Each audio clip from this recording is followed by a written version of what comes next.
In 1894, a Brazilian man of British ancestry, Charles Miller, brought a rulebook and a football with him from the United Kingdom.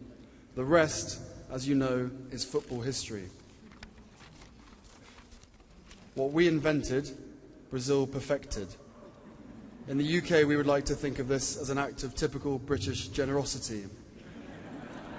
But in truth, it is more an act of typical Brazilian creativity, which I hope will bring you huge success in your World Cup. The story of football shows what the partnership between the UK and Brazil can do.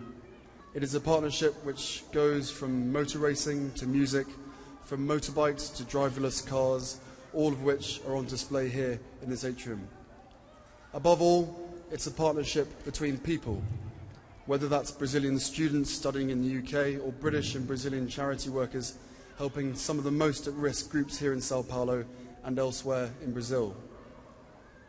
I've been fortunate enough to meet some of these young people during my visit.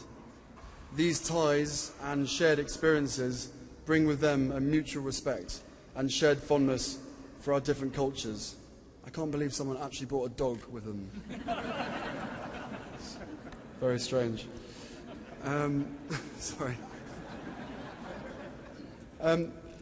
I'm delighted that British citizens are contributing to social developments in the country, but that is only half of the story.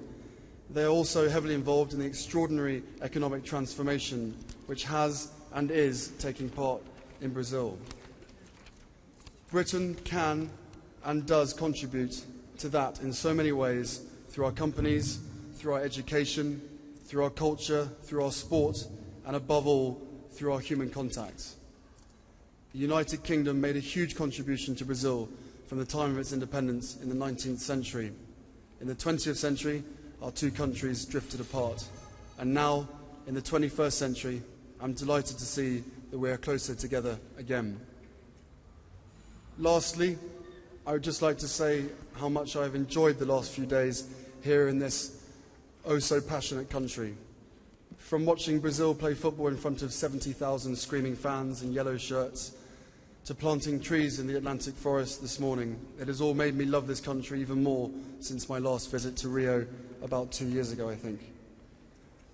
Some of the children's stories in Diadema almost reduced me to tears, but the smiles on their faces show the positive impact that their community is having on them and the success story of ASA. When I am here, I feel like one of you, and for that, I thank you. Obrigado.